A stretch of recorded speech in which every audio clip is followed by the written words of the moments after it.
Saya dari Rumah Sakit Abdul Muluk Lampung.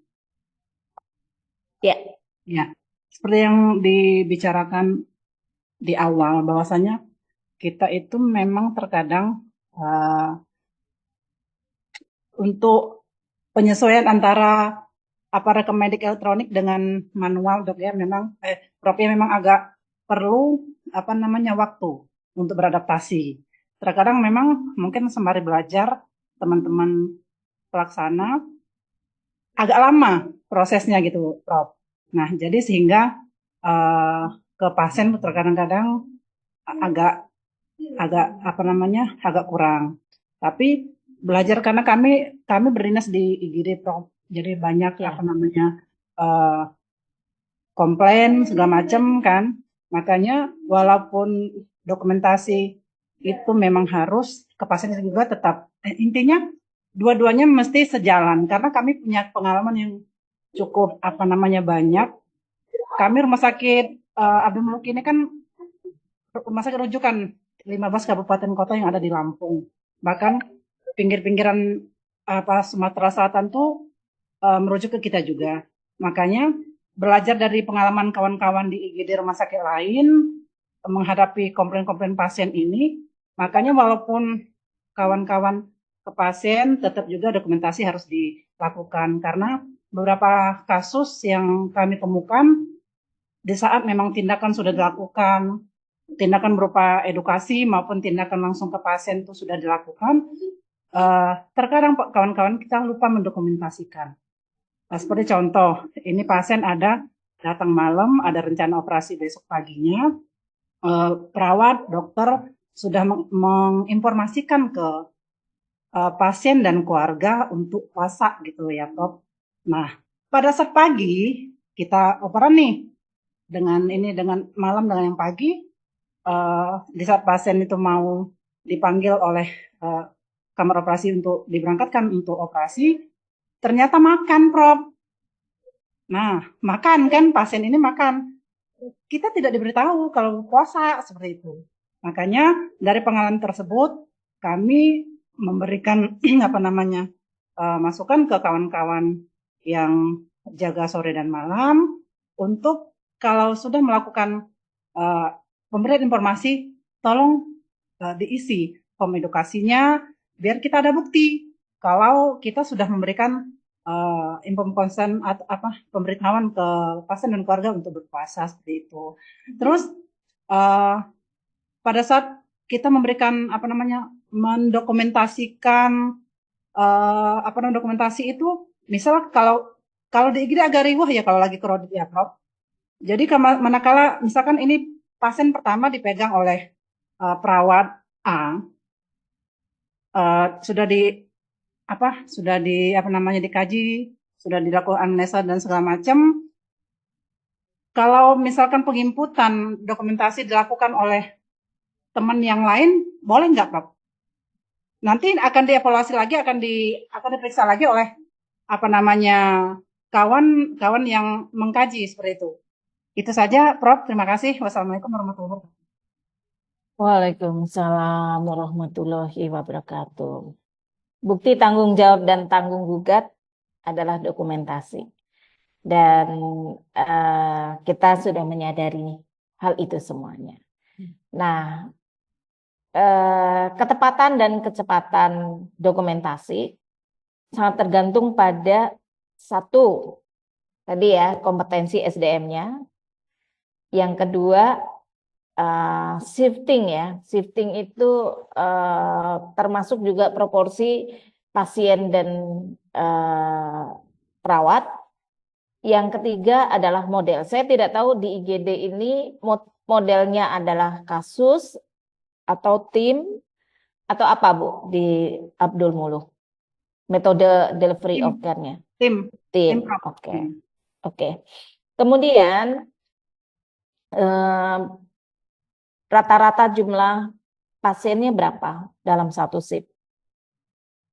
30 sampai 40, Prof. Oke, kita ambil yang 40 dalam satu shift. Perawatnya yang berdinas berapa orang, Bu? 7 perawat.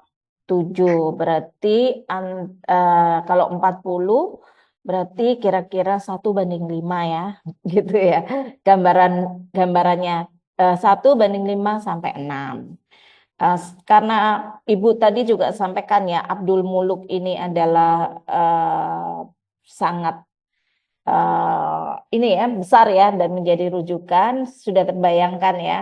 Berarti severity-nya banyakkan seperti yang levelnya mungkin ke arah di atas partial care ya biasanya ya, karena itu. Berarti kalau kita lihat seperti itu, kalau standarnya kan SDM-nya di IGD itu 1:3 ya Bu ya, atau ya 4 masih bisa. Dari situ aja gapnya kita sudah tahu ya Bu ya. Jadi memang ada gap tentang proporsi SDM dan pasien. Itu belum ngomong tentang skill mix ya, kompetensi perawatnya seperti apa. Nah, tetapi mau tidak mau Bu, ini kan harus dijembatani. Kalau misalnya kita mau menambahkan staf mungkin harus dilakukan, tetapi mungkin menggunakan rencana strategis, tidak bisa secepatnya dipenuhin atau seperti apa. Jadi yang mungkin bisa dilakukan adalah dengan pendekatan di unsur metode delivery of care gitu. Delivery of care-nya adalah kalau metode tim, maka idealnya yang melakukan adalah yang mencatat. Gitu. Yang melakukan adalah mencatat. Nah, sekarang permasalahannya dilakukan fasilitinya ada nggak? Ataukah harus ke nurse station ataukah sudah bisa mobile devicesnya? Sudah ada di setiap tim atau harus pergi ke ini Bu, ke apa namanya satu ruangan untuk mencatat? Tidak, kita punya laptop dan tablet. Tablet, oke. Berarti sudah aman ya. Sebenarnya harusnya bisa Bu, berarti sudah aman. Tinggal harus dikuatkan directingnya. Kalau metodenya tim, maka katimnya harus jalan. Maksudnya dalam tanda kutip memastikan. Kemudian juga berjenjang. Kepala ruangannya harusnya mencek bagian kritikal. Jadi di rumah sakit bisa kalau ini kejadiannya banyak ya Bu ya, banyak yang kelupaan misalnya contoh operasi dan sebagainya, persiapan operasi, itu kita bisa memintakan dari tim IT untuk dashboard kesiapan operasi gitu. Sehingga misalnya tidak hanya cukup dari dokumentasi, tetapi satu misalnya ada 4 orang yang operasi, persiapannya apa aja itu akan kelihatan, sudah terdata. Dan tolong, inilah fungsinya partisipasi pasien dan keluarga gitu. Ketika sudah ada dashboardnya, kita tunjukkan, Bu, ini sudah ada dashboardnya ya, ini yang sudah kita ajarkan. Gitu. Nah itulah ketika partisipasi pasien dan keluarga sudah nggak bisa mengelak Bu. Jadi kadang-kadang kan gitu, dokumentasi itu alanya ala kita gitu. Bukan berarti setiap dokumentasi itu kita kasih ke pasien, tidak, tetapi ada poin-poin penting yang pelibatan pasien dan keluarga itu tujuannya adalah justru untuk apa tadi, continuity of care gitu Bu sarannya, itu seperti itu. Dan terus dimotivasi, monitoring, evaluasi, improvement, insya Allah bagus. Saya kebetulan baru pulang dari Taiwan, ini lagi banyak inspirasi terhadap electronic medical record ya. Karena di sana itu banyak sekali AI yang membantu perawat. Jadi kayak scheduling gitu, udah otomatis keluar dari dashboard. Habis apa namanya pengkajian risiko jatuh, keluarlah itu tanda kuning. Plus edukasinya apa itu udah langsung keluar. Kalau yang belum diedukasi juga nggak keluar gitu. Nah, itu memudahkan, tetapi tidak semuanya modelnya free text, tetapi tinggal memasukkan kemudian keluar pakai artificial intelligence. Tidak apa-apa, Bu. ini sedang berproses IMR, pasti ada proses adaptasi tapi menuju ke perbaikan. Oke? Baik. Ya, terima kasih, Prof. Ya, oke. Tadi masih ada beberapa pertanyaan. Melakukan pengkajian lebih dalam tentang keluhan pusing. Oh, ini tadi ya respon. Betul. Kalau misalnya pusing harus diperdalam dan jangan kita abaikan, itu seperti hal biasa untuk semua orang. Oke, Bapak Ibu, saya akan lanjut dulu tentang CPPT. Ini adalah poin dari pelatihan, workshop seminar hari ini. Jadi saya akan konsentrasi terhadap apa itu CPPT, kenapa penting, posisinya dari asuhan keperawatan itu seperti apa. Oke. Jadi kita masuk pada CPPT, catatan perkembangan pasien terintegrasi. Dahulu CPPT ini tidak familiar saat ini. CPPT ini mulai berkembang sejak adanya standar akreditasi rumah sakit yang saat itu dikawal oleh KARS. Tujuannya apa? Agar setiap profesi PPA itu saling mengetahui apa yang dilakukan oleh PPA ini kepada pasien dan bagaimana tindak lanjutnya. Itu adalah konseptual framework-nya saat mengembangkan CPPT. Nah, tetapi yang perlu diingat, CPPT itu bukan satu-satunya asuhan keperawatan. Ini yang juga perlu benar-benar diperhatikan oleh teman-teman perawat. Jadi kalau misalnya handover itu biar cepat kita pakai yang terkonsentrasi yang diverbalkan itu adalah di CPPT. Tapi bukan berarti mengabaikan keseluruhan aspek dari asuhan keperawatan, bahwa ada assessment di awal. Di sini ya, di awal ini ada assessment, kemudian ada diagnosis keperawatan yang awal ketika datang, tetapi nanti ketika ada perkembangan kita bisa lihat di CPPT. Renpra awal serta implementasi. Kita kenal kalau di keperawatan itu ada OTEK.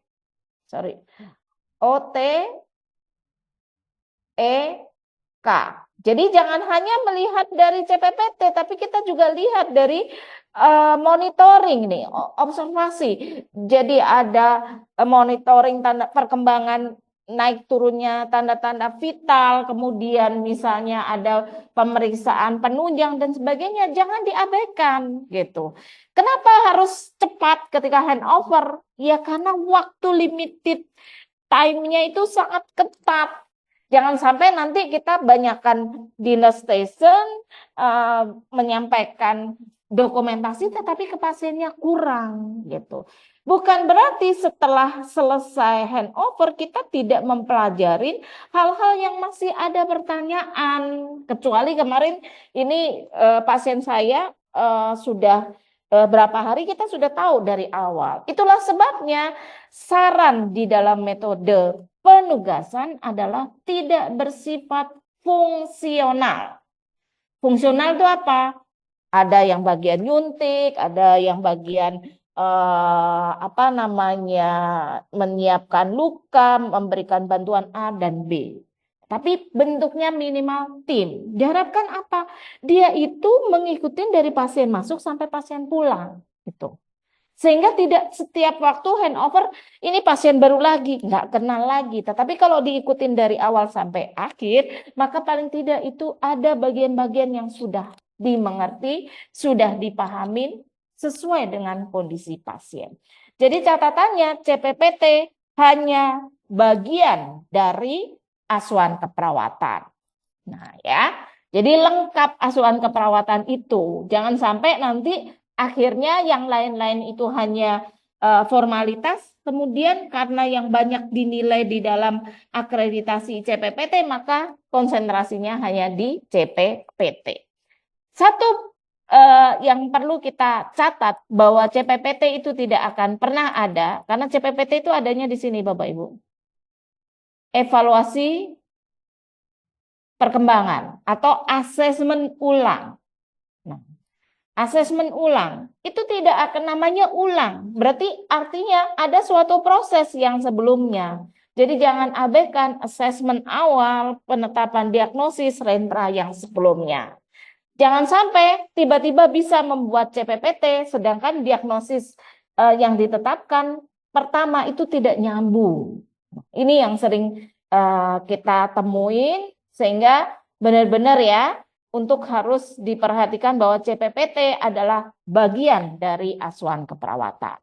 Nah, ini sudah kita bahas ya. Nah, kalau lihat dari siklus pasien dari masuk sampai pulang, nah, CPPT itu hanya satu bagian, tetapi sangat penting. Nah, adanya di PAP 1.2. Ini juga yang sering ditanyakan ketika ada kegiatan, Bu, CPPT itu tulisnya kapan? Gitu. Sebelum handover atau setelah sebelum handover artinya di akhir dinas ataukah saat mau bertugas. Ada rumah sakit bilang, Bu, di rumah sakit saya CPPT-nya itu dibuat saat setelah handover. Ada yang bilang, oh itu salah. Harusnya sebelum handover. Nggak ada yang salah, nggak ada yang ini ya, nggak ada yang tadi juga ada pertanyaan, Bu, CPPT bisa nggak dibuat sekaligus misalnya komunikasi per telepon. Coba kita lihat ya. Bapak Ibu silakan lihat di PAP 1.2. Jadi akan ada suatu pengkajian ulang. Nah, ini ya, PP2 ini. Tuh. Yang khususnya untuk perawat itu adalah minimal 1 kali per shift. Kalau dibilang 1 kali per shift itu minimal, artinya di dalam 1 shift, maka bisa lebih dari 2 kali. Nah, ini yang kadang-kadang jadi diskusi atau saling menyalahkan yang tidak penting. Karena apa gini kok? Coba gambarannya kalau saya gambarkan seperti ini ya Bapak Ibu. Sebentar, tadi mana ya?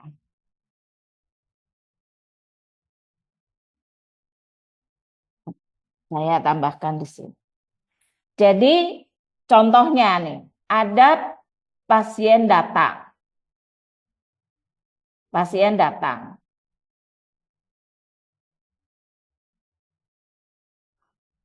Pasien datang ini nanti akan dilakukan suatu asesmen. Oke. Ketika datang, dia itu misalnya adalah jam 6.30. Sebentar. Belum kelihatan ya share screen-nya. Oke. Jadi gambarannya seperti ini. Jadi ada pasien datang. Datangnya jam 6.30. Nah, jam 6.30 mungkin saja di satu ruangan itu belum handover. Maka yang menerima ini akan melakukan assessment. Saya yakin assessmentnya itu belum selesai, belum final gitu. Misalnya di close-nya adalah jam 7.00. Karena belum close, maka dia akan membuat suatu CPPT yang akan di handoverkan pada shift pagi. Oke, shift pagi ini melakukan suatu CPPT. Shift yang malam melakukan CPPT. Shift pagi setelah mendapatkan CPPT handover, dia akan melanjutkan asesmen lanjutan. Tiba-tiba pasiennya turun kesadaran dari komposmantis menjadi apatis. Maka ketika kondisinya adalah apatis, somnolen, apatis, maka dilakukan suatu proses ini yang udah dinas pagi ya. Dinas pagi ini akan menyampaikan kepada dokter kondisi pasien dan menyampaikan apa yang sudah dilakukan. Di mana melakukan pencatatannya? Adanya juga di CPPT. Ini dilakukan ketika ini adalah jam 9. Nah, artinya CPPT bisa dilakukan kapan saja diperlukan. Misalnya, dia sudah di sini nih ya, di CPPT di akhir dinas, tetapi ketika bedside teaching terjadi perkembangan pasien, boleh nggak dilakukan CPPT ulang? Ya boleh. Jadi jangan bilang, oh CPPT itu di awal dan di akhir. Itu tidak esensi. Karena CPPT artinya adalah catatan perkembangan pasien terintegrasi. Kapan perkembangan pasien signifikan yang membutuhkan suatu asuhan, disitulah ditulis CPPT. Nah, ada beberapa pasien yang kondisinya memang sudah stabil, stabil itu mungkin menjelang pemulangan dan sebagainya. Maka biasanya dilakukannya adalah di akhir shift yang menunjukkan tanggung jawab dan tanggung gugatnya dia sudah melakukan asuhan, menghandoverkan kepada shift berikutnya. Nah, itu yang sering juga bertanya banyak sekali. Bahkan kadang-kadang tidak hanya bertanya, lebih ke arah menyalahkan kalau ditulis di akhir atau di awal.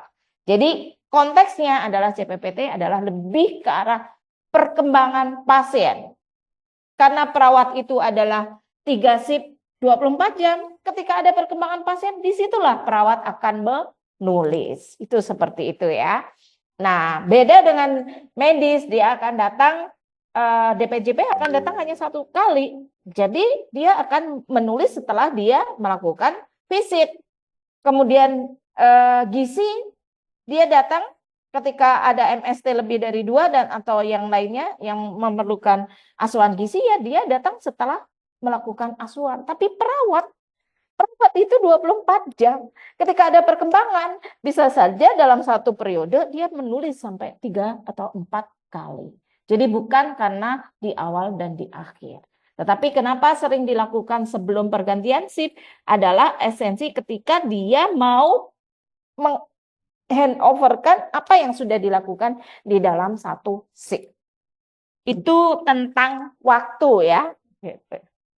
Oke, saya lanjut ya. Karena banyak.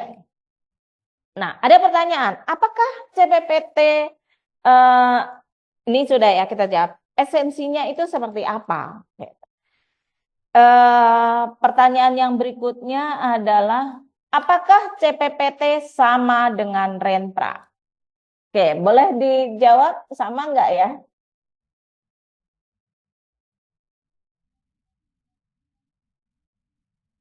Boleh? Ada yang mau raise hand menjawab? Beda. Oke, Nes Alfian. Bedanya apa ya, kalau boleh tahu? Boleh, Nes Alfian, boleh Baik, menyampaikan? Ya, silakan. tapi izin Kak bisa hidupkan kamera, Prof, Ya, karena boleh, jaringannya silakan. nggak stabil. Kalau Renstra, izin ya, Prof, kalau Renstra itu kan ada rencana yang akan kita lakukan. Renpra.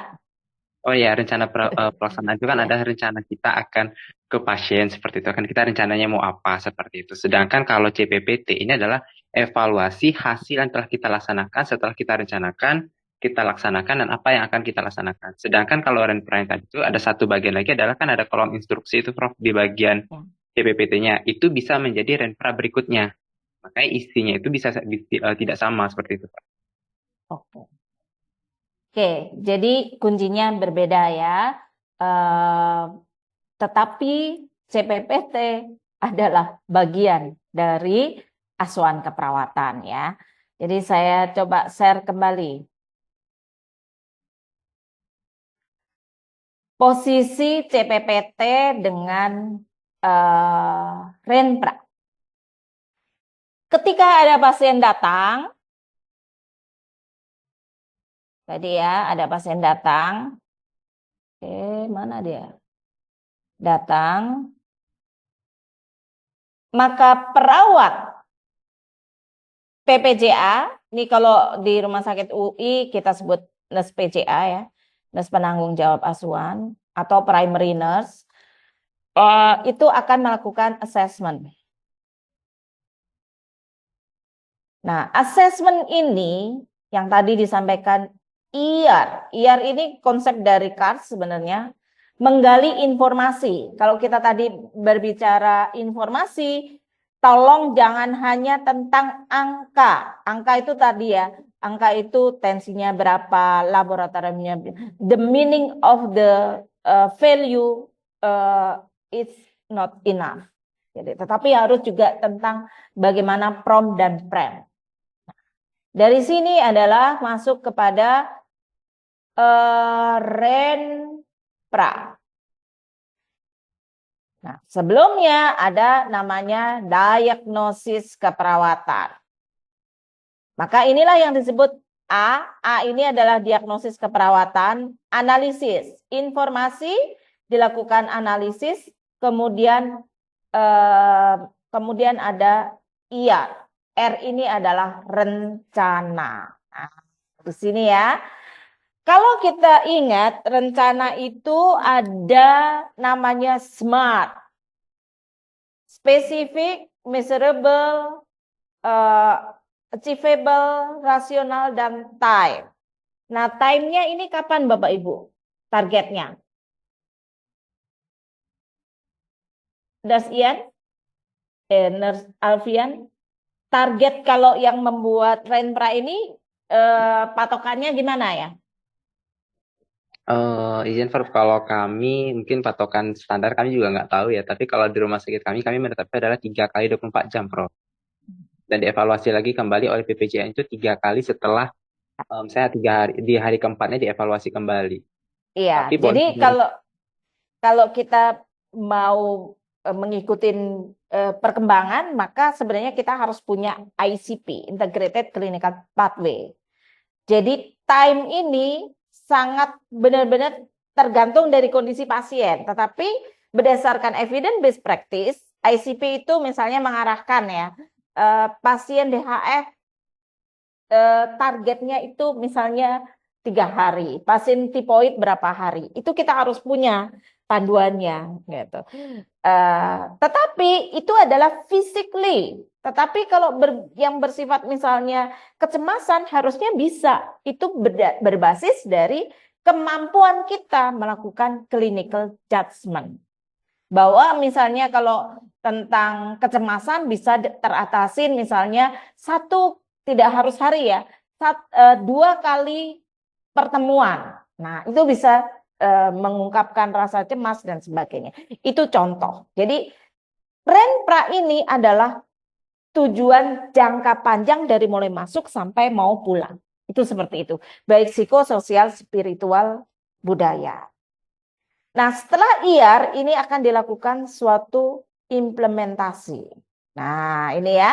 Implementasi inilah yang nanti akan dari implementasi ini kan tentunya ada perkembangan pasien yang harus dilakukan suatu assessment ulang terhadap implementasi yang dilakukan. Dan ini ditulis di CPPT. Mengapa terintegrasi? Agar semua PPA berinterkolaborasi. Jadi kalau namanya perkembangan, apakah time-nya itu harus sesuai dengan IAR? Di asesmen awal, RENPRA awal, sesuai atau tidak?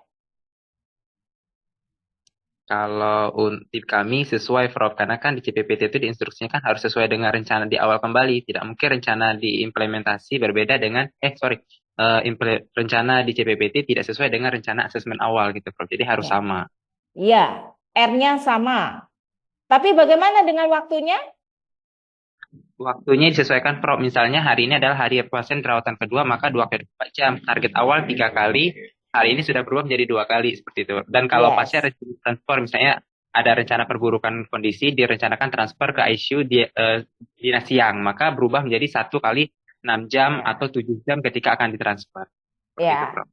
Oke, inilah beda antara SMART di Renpra dengan CPPT. Karena masih ada yang menuliskan di CPPT juga 3 kali 24 jam yang ada di SMART di Renpra. Kenapa ini harus jadi perhatian? Karena setiap shift itu perawat melakukan dokumentasi CPPT, maka time-nya itu adalah sesuai dengan perkembangan pasien. Kalau perburukan dia akan bisa mempercepat misalnya tentang rehidrasi, dia harus cepat tercapai misalnya hanya berapa jam gitu. Jadi jangan time-nya ini sama dengan persis dengan copy paste dari Renpra yang pertama. Namanya perkembangan, bisa membaik, bisa memburuk gitu. Kalau misalnya kecemasan itu rencananya sudah misalnya 3 kali 24 jam, tetapi ternyata 3 kali pertemuan, 2 kali pertemuan sudah tercapai, bisa di stop. Karena apa? Analisisnya sudah tidak ada kecemasan. Jadi kalau hanya ngupas dari Renpra, maka kita tidak memahami esensi dari CPPT. Itu seperti itu ya Bapak Ibu. Sebentar ya, lagi azan, saya ini sambil membaca, siapa tahu ada pertanyaan dari yang ada di kolom. Boleh bertanya langsung, Prof. Boleh, silakan. Baik, Prof. Perkenalkan, saya Rohmi dari RSUD Provinsi NTB. Prof, alhamdulillah sudah pernah dapat workshop langsung dulu, Prof, tahun 2017. Dan melihat memang tidak banyak perubahan, tetapi ada di beberapa regulasi, Prof. Prof, izin bertanya, tujuan saya mengikuti ini tentunya juga untuk perbaikan kami di dalam mekanisme penulisan CPPT. Yang ingin saya tanyakan adalah konsep penulisan di luar isi dulu ya Prof ya, karena bagaimanapun rumahnya itu harus kami siapkan. Apakah penulisan di CPPT itu kami boleh menuliskan secara detail, dijabarkan di I-nya itu OTEK, atau OTEK itu cukup di Renpra saja, Prof? Karena mengingat bahwa memang esensi di CPPT itu kita tidak boleh mendominasi PPA lain, jadi seperti itu, termasuk clinical leader team juga yang kadang-kadang mungkin tidak butuh membaca, atau sesuai konsep teorinya seperti apa, Prof? Izin, sangat urgen bagi kami yang itu. Terima kasih. Assalamualaikum warahmatullahi wabarakatuh. Waalaikumsalam warahmatullahi wabarakatuh. Alhamdulillah azannya udah selesai. Maka ini memang ada saya pertanyaan, Bu. Apa itu catatan perkembangan pasien terintegrasi? Kuncinya terintegrasi. Adanya CPPT tidak menghapuskan nursing note. Ya, jadi tidak menghapuskan nursing note. Sejatinya CPPT itu menjembatani interkolaborasi. Itu ya Bapak Ibu. Tapi hati-hati ya, nanti terus akhirnya semua menganggap bahwa pekerjaan perawat itu tidak perlu diintegrasikan. Nanti ada poin-poin apa yang perlu diintegrasikan. Jadi artinya apakah profesi yang lain tahu tentang OTEK? Nggak tahu, Bu. Dan kita tidak bisa memaksakan untuk semua profesi tahu tentang standar-standar yang intern memang ada di kita. Kita bayangkan begini nih Kak, karena semua dimasukkan ke CPPT, CPPT-nya itu isinya keperawatan, tetapi isinya dari waktu ke waktu sama. Nah, ini juga menjadi evaluasi diri bagi kita. Nah, nanti coba sebenarnya nggak ada, Bu.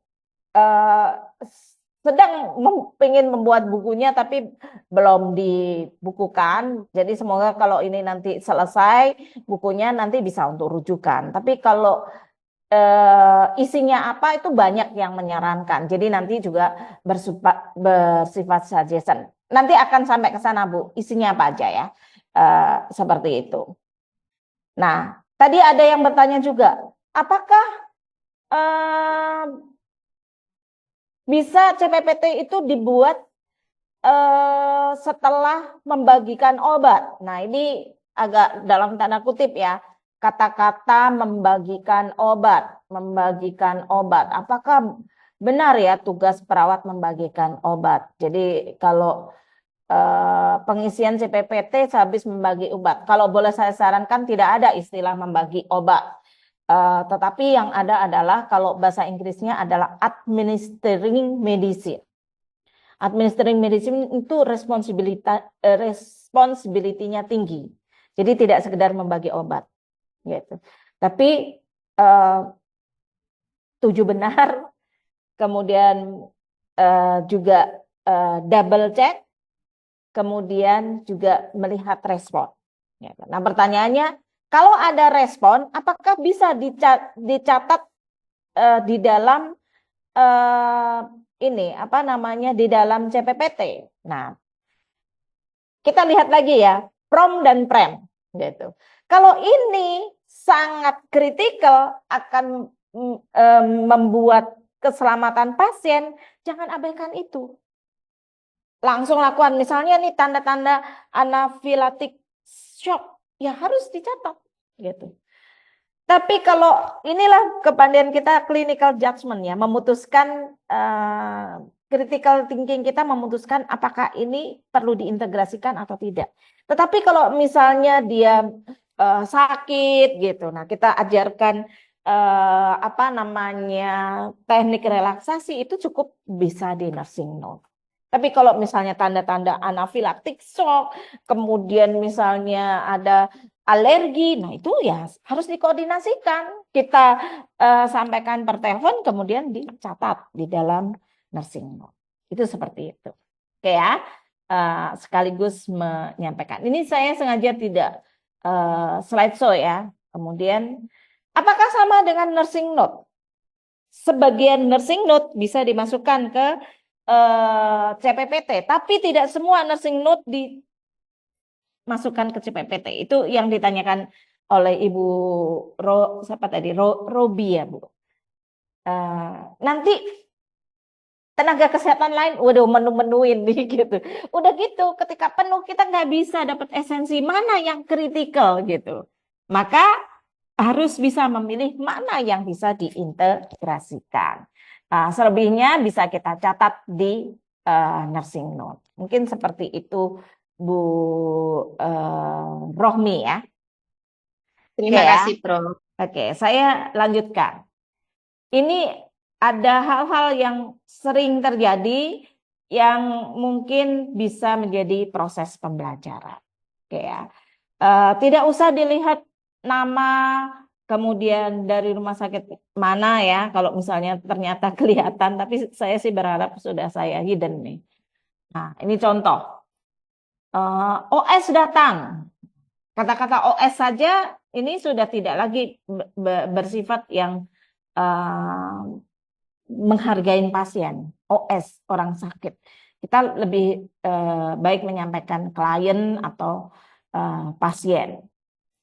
Nah, ini seperti ini. Apakah perlu kita menyampaikan diagnosis multiple apa ini? Limfoma atau apa ini? Antibraktik.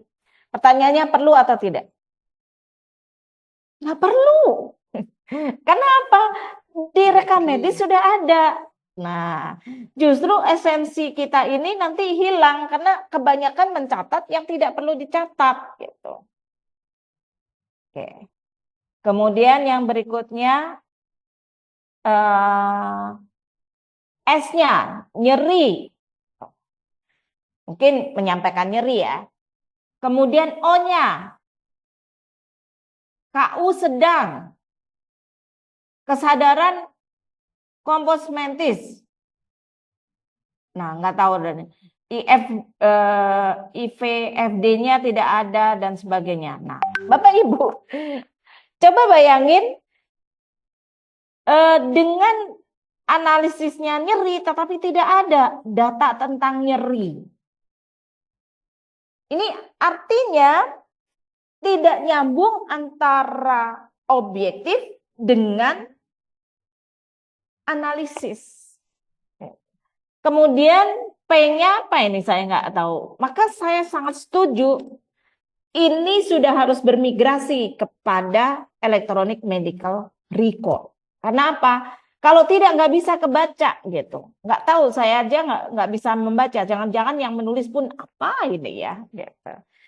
Nah, apa yang disampaikan Bu Rohmi tadi itu contohnya tadi OTEK. Nah, ini ditulis satu-satu. Apakah ini diperlukan? Misalnya K-nya, kolaborasi dengan dokter, pemberian, nah ini ya Bapak Ibu, infus. Nah, ini sebenarnya yang menulis info, misalnya ceftriaxone, bla bla bla bla, ini siapa? Apakah perawat? Apakah dokter? Apakah perlu kita mengulang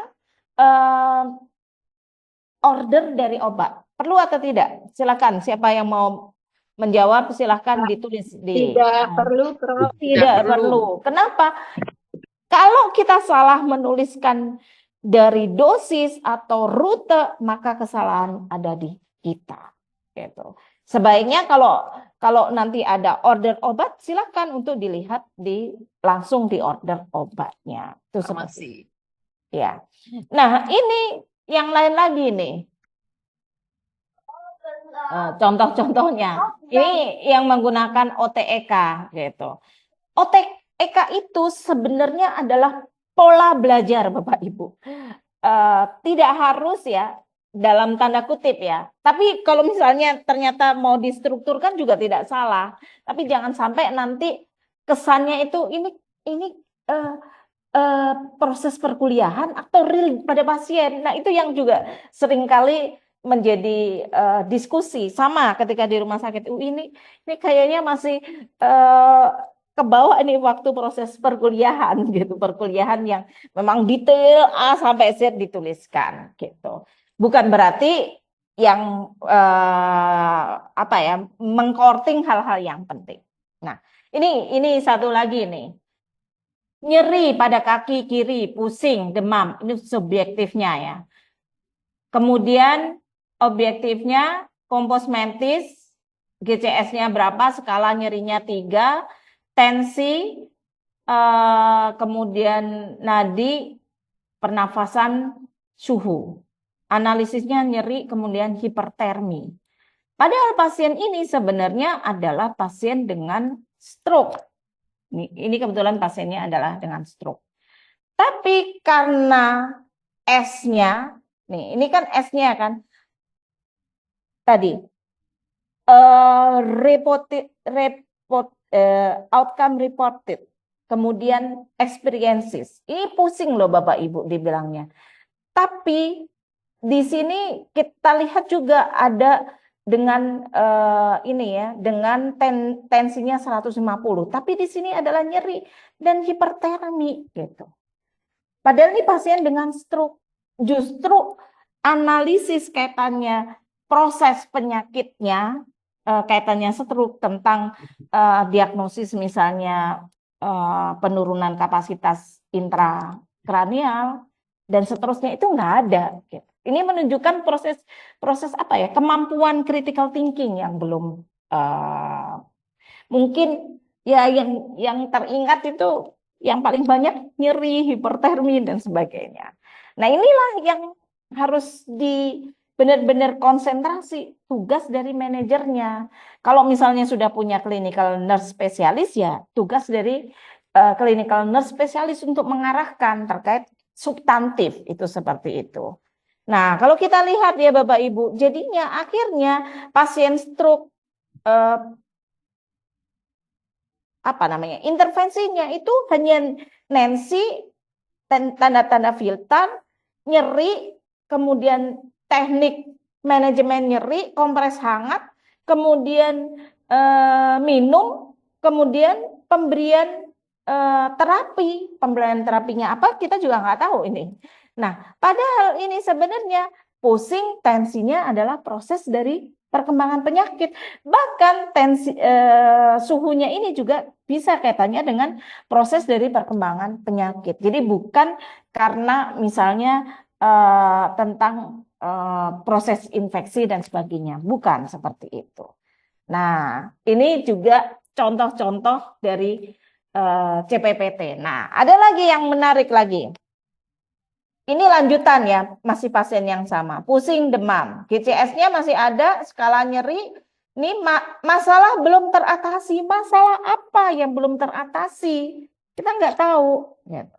Nah, kelebihan dengan electronic medical record, kalau Bapak Ibu nanti punya kesempatan ikut dokumentasi berbasis electronic medical record, itu mudahnya adalah kita bisa menggunakan dengan pendekatan nursing outcome. Jadi SLKI ya, standar luaran keperawatan Indonesia. Jadi kalau misalnya sudah teratasin 5, dia masalah itu nggak muncul. Tetapi kalau yang belum 5, maka dia masih muncul. Misalnya tentang penurunan kapasitas intrakranialnya belum turun, kemudian hiperterminya karena ini sudah turun, nah itu sudah teratasin untuk yang hiperterminya. Nyerinya 3 gitu. Nyeri 3 ini pada level apa gitu. Nah, ini yang lebih lagi nih, lanjutkan intervensi 1 sampai 5, intervensi yang mana gitu. Nah, kalau pakai elektronik kita bisa tarik. Kalau yang misalnya sudah dilakukan, sudah teratasin, nggak bisa lagi muncul. Kelemahannya adalah apabila pakai intervensi, kemudian yang ditarik itu kemudian tidak ada ruang untuk menambahkan. Maka ketika menggunakan metode asuhan keperawatan yang sudah berbasis elektronik, saya sarankan ada ruang yang bisa diisi free text. Jangan hanya sekedar narik ini secara kalau sudah hilang 0 artinya tidak muncul, tapi sewaktu-waktu bisa kita tambahkan. Nah, jadi melihat banyak ragam yang perlu diperbaikin, maka kita ingatkan lagi bahwa CPPT itu adalah progress note yang memungkinkan adanya dokumentasi dari patient interaksi antara health profesional seperti nurses, physician, farmasi, dietitian maupun fisioterapis atau yang lainnya. Jadi kuncinya adalah seperti itu Bapak Ibu. Nah, berbasis itulah, ini contoh ada pasien ya. Saya nggak baca, nanti pas workshop aja kita latihan. Kalau ada pasien tentunya ada asesmen awal. Nggak boleh tiba-tiba langsung CPPT. Kalau toh misalnya CPPT karena kita waktu pergantian dinas nggak mungkin asesmen awal belum selesai, itu boleh. Tapi bukan berarti melegalkan bahwa CPPT itu menghilangkan nursing proses. Itu tidak betul. Kemudian ada diagnosis dan renpra. Nah, kemudian barulah masuk pada implementasi. Implementasi ini disertai dengan nursing note.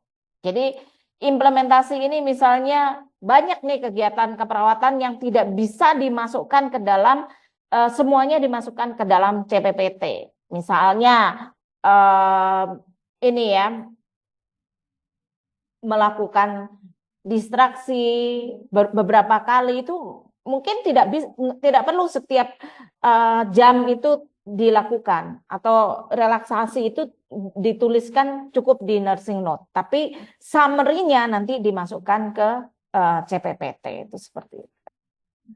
Nah, jadi apa yang harus dicatat di dalam CPPT? Ini adalah suggestion, saran ya. Didapatkan dari mana Bapak Ibu?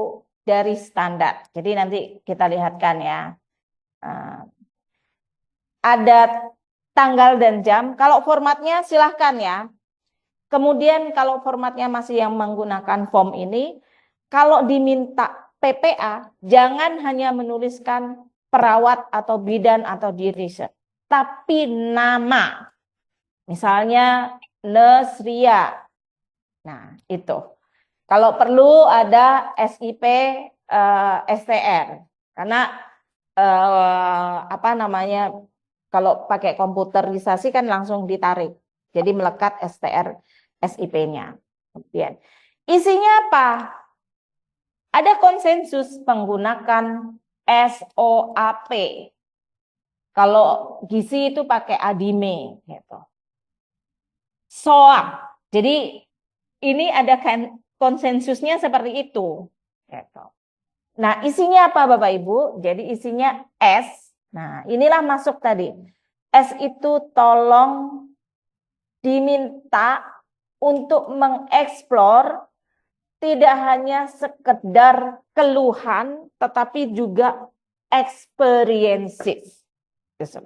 Subjektif pasien. Contoh, nggak bisa tidur. Kita tanyakan experiences-nya. Biasanya kalau nggak bisa tidur, apa yang membantu? Oh, yang membantu adalah kalau anak-anak memeluk gulingnya atau apa. Boleh dibawa, tetapi sudah dibersihkan dan sebagainya. Itu seperti itu. Kemudian untuk O. Untuk O, sertakan hanya data kritis. Jadi tidak hanya tanda-tanda vital. Ini yang sering adalah tanda-tanda vital. Gitu.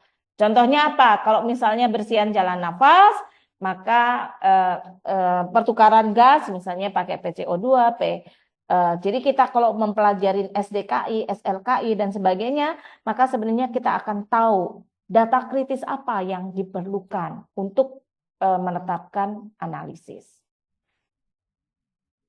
Jadi Bapak Ibu, data kritis itu per orang berbeda.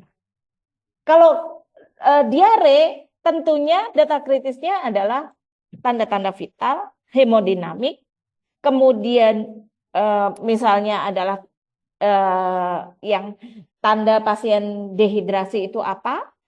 Matanya cekung, kulitnya kering, kemudian mungkin kalau pucat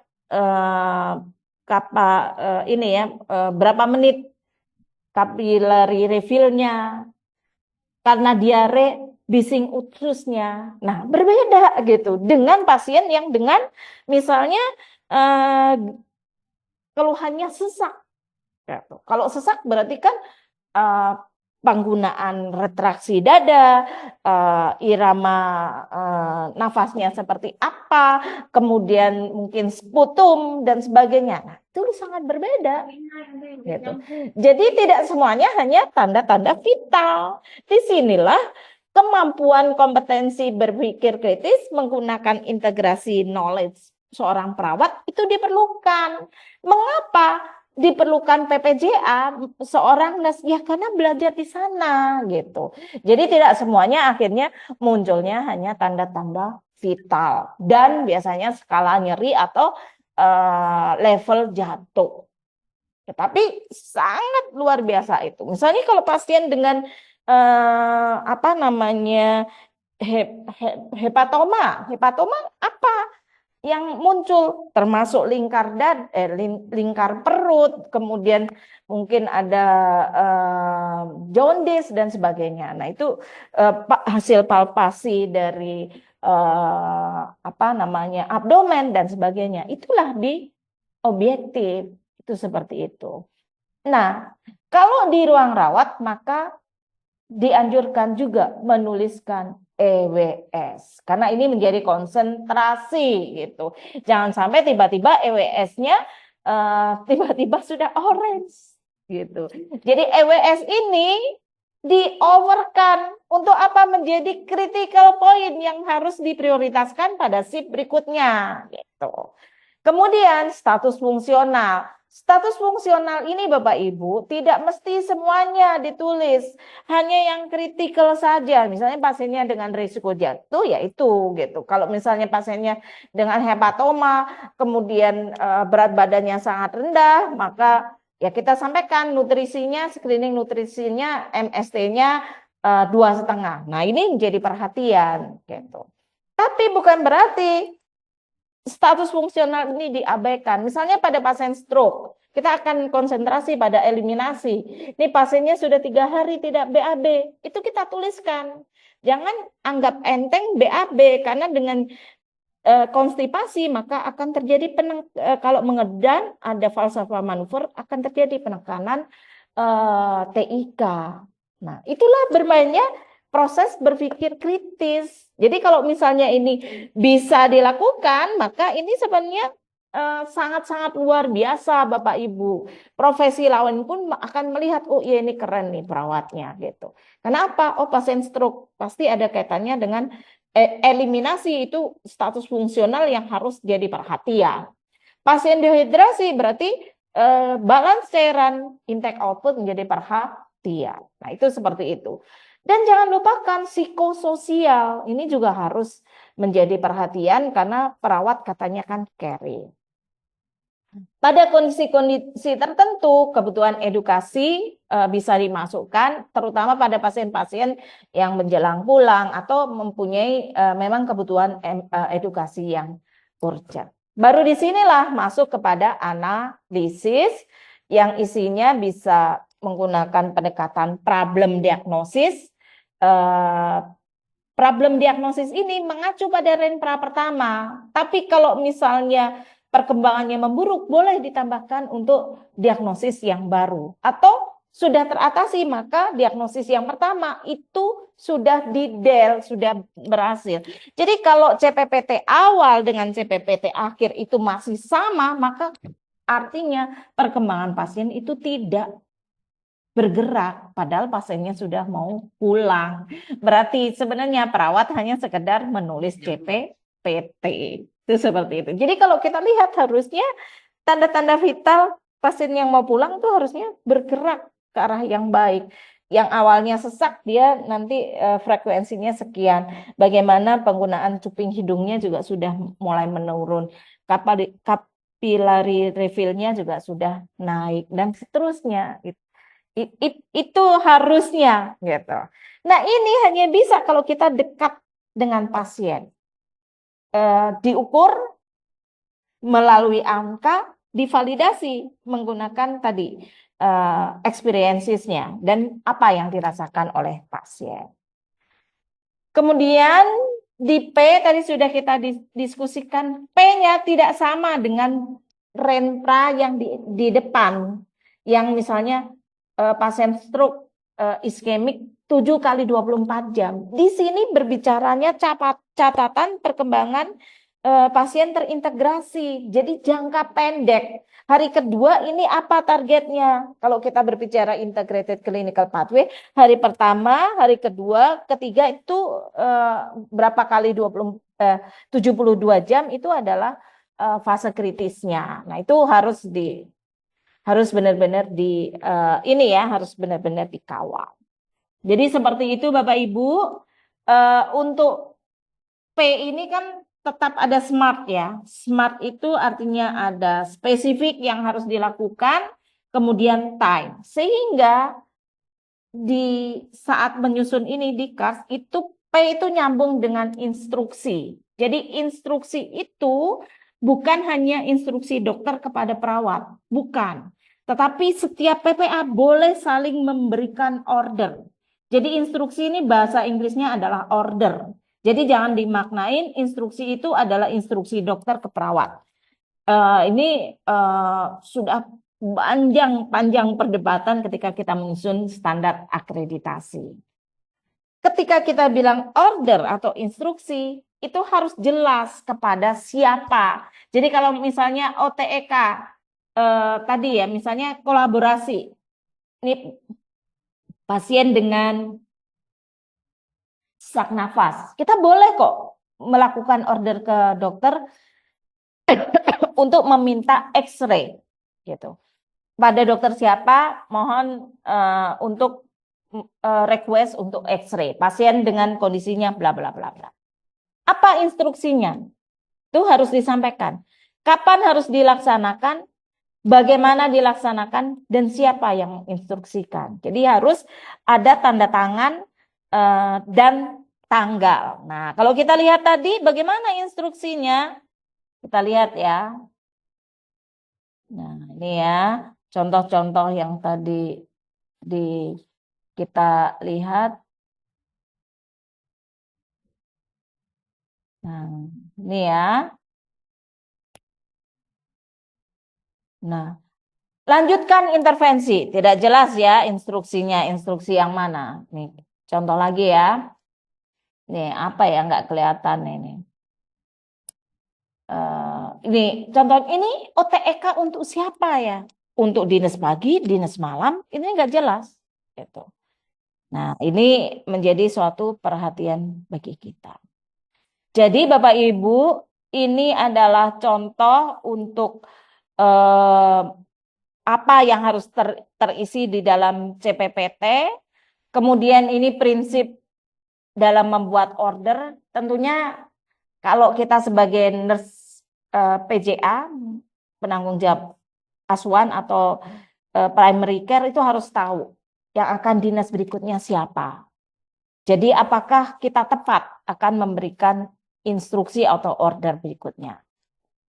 Nah, Bapak Ibu, ini contoh yang sudah terisi. Jadi ini contoh ya, ini ada tanggal, jam. PPA-nya Nurse Aminah. Kalau pakai computerized itu langsung embedded dengan STR dan SIP. Kemudian S-nya ini adalah prom dan prem. Mengeluh tidak bisa tidur, pingin pulang, sedih sendiri, sesak, tidak mau makan, merasa mual. Objektifnya, contoh ya tadi, critical point. Jadi tidak cukup hanya tensi, tetapi juga informasi yang penting. Maksudnya penting itu terkait pasiennya ya. Jadi kalau tidak penting-penting amat ya nggak usah ditulis gitu. RR, suhu, kemudian ini ya. Kemudian kita lihat EWS kuning. Nah, ini ada di mana aturannya? PP 2. Ini sama ya untuk O ini. Kemudian balan cairan. Ini PP itu pengkajian pasien ya. 1.1. Ada BAB 2 hari. Nah, itu ya. Pasiennya adalah partial care. Terpasang bla bla bla. Kemudian ada analisis. Analisis ini sesuai dengan kompetensi dari perawat ya, bahwa data subjektif dan objektif akan dianalisis menjadi suatu problem diagnosis. Kemudian ada PAP. Bentar, ini kok nggak kelihatan di saya. Oke, ini PAP 1.1. Jadi asuhan itu ada proses IAR rencana yang terukur. Nah, ini adalah perencanaan Bapak Ibu. Misalnya 24 kali 1 jam, kok salah ya? 24 kali 1, ini salah ini berarti. Dapat menyampaikan kecemasan, kemudian dapat istirahat dan tidur berapa jam, itu harus ditargetkan. Oksigen saturasinya berapa, jadi disampaikan targetnya berapa. Kemudian instruksinya, inilah yang disebut P. Jadi P ini tidak hanya di sini, tetapi ada nyambung dengan instruksi. Untuk nurse shift 1 ganti kanul, IV, ini kalau memang sudah habis ya, monitor status respirasi, terapi relaksasi, posisinya apa yang diminta, kolaborasinya apa, kemudian cek MST dan request dengan ahli gizi. Itu contoh. Kita nanti bisa membuat untuk yang shift malam. Nah, itu bisa disampaikan. Kan tadi harus ada untuk siapa, kapan. Jadi kalau diperlukan misalnya yang kaitannya dosis ya, dosis obat berarti kan ada jam, maka kita sampaikan jam sekian harus diberikan misalnya inhalasi. Nah, itu kita bisa masukkan. Nah, kita juga bisa diinstruksi meminta request untuk dokter siapa. Jadi jelas. Kemudian di CPPT kalau misalnya ada per telepon, kita juga bisa menyampaikan di sini. Per telepon dengan dokter siapa, ordernya apa, obatnya apa, sambil menulis kita sampaikan. Nanti kita praktekkan ya. Misalnya alfa, beta, Romeo, kemudian rutenya apa, dosisnya berapa. Itu seperti itu. Sambil saya tulis ya, saya bacakan. Itu seperti itu. Kemudian baru ditulis dan ditanda tangan. Kemudian tolong nanti kalau sekarang kalau computerized verifikasinya bisa jarak jauh. Tidak harus datang. Nah, di CPPT ini juga bisa kalau misalnya mau digunakan untuk serah terima. Tapi ini tergantung dari kebijakan dari rumah sakit. Jadi kita bisa bacakan yang kritikal termasuk contohnya EWS, status fungsional yang kritikal, kemudian instruksi-instruksi yang sangat penting. Tapi kalau yang misalnya seperti kebersihan diri dan sebagainya itu bisa di CPPT nursing note. Tapi konteksnya berbeda-beda. Kalau misalnya ini pasien sedang amuk kemudian kebersihan dirinya sangat urgent, ini pasien psikiatrik, maka ini juga menjadi satu hal yang harus dikoordinasikan. Jadi tidak bersifat statis.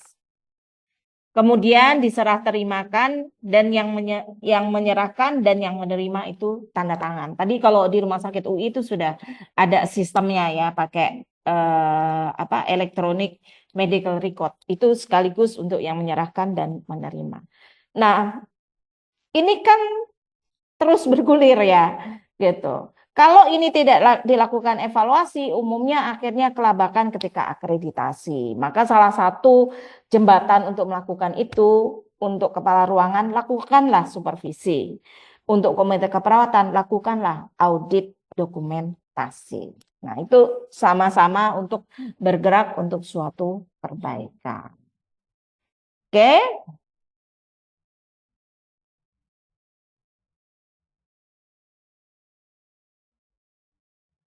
Oke. Mungkin itu yang bisa saya sampaikan untuk CPPT. Nanti ketika workshop kita akan setelah ISOMA kita akan latihan, nanti ada kasus bagaimana untuk melakukan komunikasi per teleponnya, sekaligus kita catat di dalam CPPT. Oke. Renpra sesuai dengan waktu tunggu pasien, misalnya hitungan 3 harus diteruskan ke ruangan. Iya, betul. Tindakan yang sudah dilakukan dan hasilnya atau direspon, pasien dituliskan di data objektif. Boleh, tetapi yang kritikal dan perlu diintegrasikan. Jadi di objektif itu kita misalnya tadi ya, pemberian obat jam sekian, pasien mual muntah. Nah, itu bisa dituliskan di O, itu tambahnya seperti itu. Tapi kalau yang bersifat rutin tidak perlu semuanya dimasukkan. Atau swab-peer atau SOAP. Konsensusnya SOAP. Tapi rumah sakit kalau menggunakan swab-peer silakan. Tapi konsekuensinya Bapak Ibu nanti berbeda dengan profesi yang lainnya. Itu seperti itu. Jadi secara teori boleh menggunakan DAR. DAR itu data, analisis, kemudian rencana. Ada yang SOAP, ada swab-peer. Tetapi konsensus di Indonesia menggunakan SOAP. Rumah sakit mau menggunakan swab-peer tidak boleh ada yang nyalahin. Tetapi jangan salah nanti satu menggunakan swab, yang satu menggunakan swab-peer. Nah, itu harus ada kesepakatan di dalam penyusunan regulasi di rumah sakit.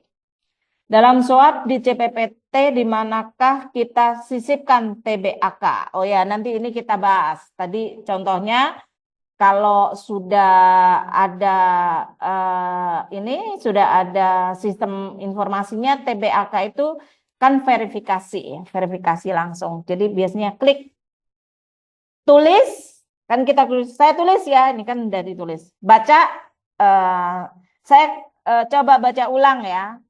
Kemudian konfirmasi. Konfirmasinya kalau pakai electronic medical record langsung klik konfirmasi oleh medis dan itu bisa dilakukan tidak harus besoknya tetapi bisa dilakukan langsung walaupun jarak jauh. Implementasi sama dengan nursing note. Bisa sama, bisa tidak. Tetapi nursing note itu catatan perawatan. Implementasi adalah bagian dari nursing note. Misalnya melakukan A, jam sekian, responnya apa, itu adalah nursing note. Kemudian monitoring adalah bagian dari nursing note. Jadi jangan dikotak-kotakan. Ini kan catatan dari keperawatan, dan catatan keperawatan itu banyak. Apakah CPPT bisa dipakai handover? Bisa, asal ditetapkan di dalam regulasinya.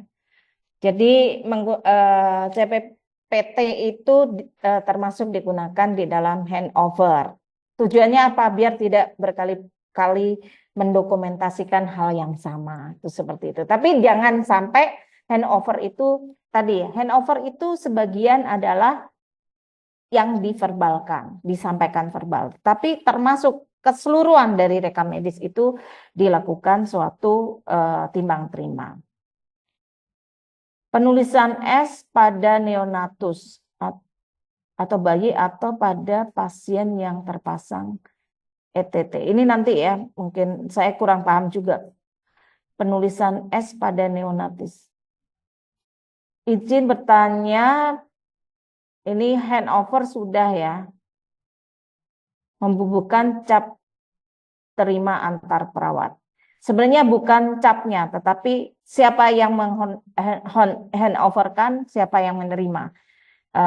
Kalau manual, cap itu hanya alat bantu, tetapi esensinya adalah siapa yang menyerahkan dan siapa yang menerima, bukan capnya. Gitu.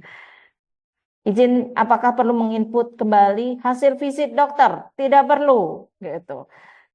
Ketika dokter visit, regulasinya dia harus mencatat apa yang harus diorderkan. Jadi jangan kita yang mencatat ulang, karena kalau salah nanti kita yang akan membuat suatu kesalahan karena kurang tepat. Oke, saya close di Boleh bertanya lagi 12.20. satu, Prof? Ya, Boleh bertanya lagi satu? boleh nanti di ini ya. Istirahat jam berapa? Oh, masih boleh berarti Iya. masih ini. Jadi yang pertanyaan di chat ini Bu Retnaning nanti kita jawab setelah istirahat. Silakan Bu Rohmi. Izin Prof, kami ingin menanyakan tentang konsep penulisan kembali lagi. Untuk diimplementasi, kita kan harusnya menulis E ya Prof di terakhirnya supaya menjadi evaluasi formatif kami saat melakukan tindakan di luar respon hasil. Apakah E ini bisa kita tidak menulis di form implementasi karena nanti akan kita tuangkan di CPPT? Izin bertanya yang itu Prof, terima kasih. Oke. Tidak semua implementasi bisa ditulis Bu di apa namanya CPPT Bu. Nanti coba bayangkan begini ya Bu. CPPT itu kan summary ya Bu. Ini terutama nih Bapak Ibu nanti kalau sudah electronic medical record kan sudah terintegrasi dengan ini ya, dengan Satu Sehat ya Bu.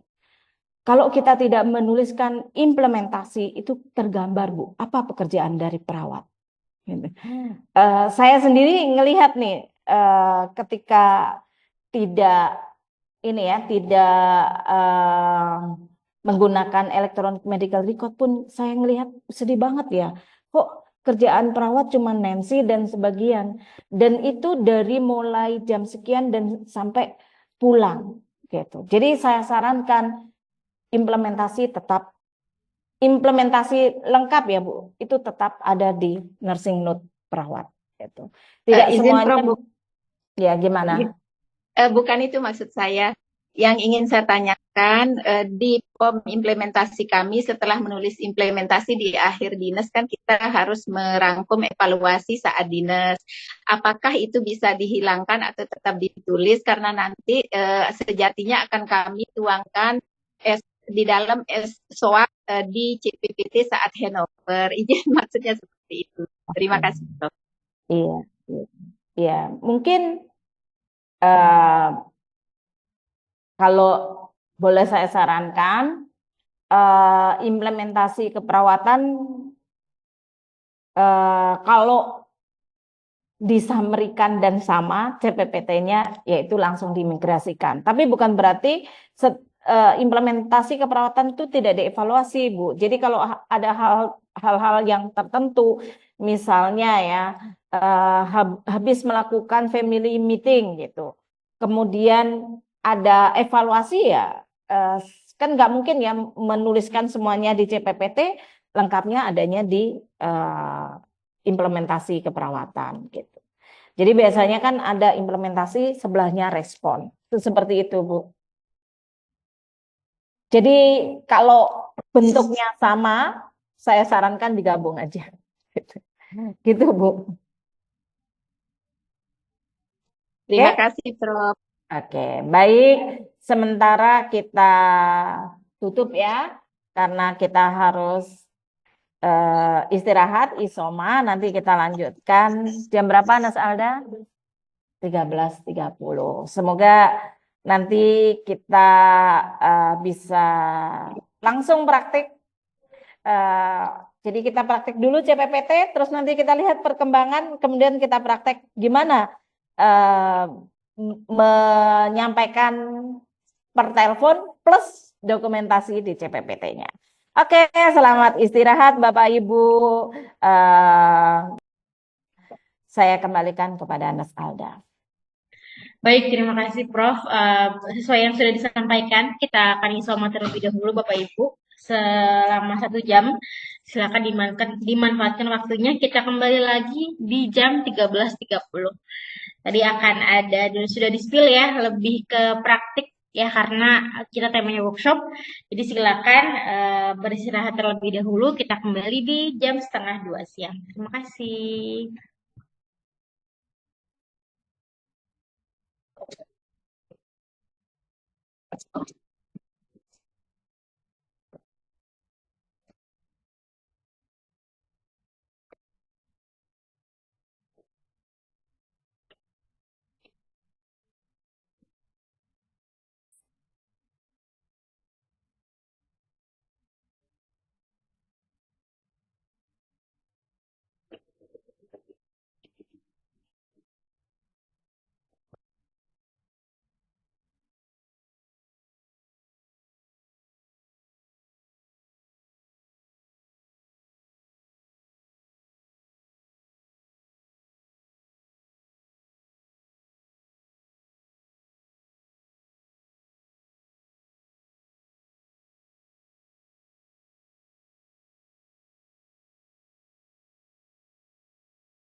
Recording stopped.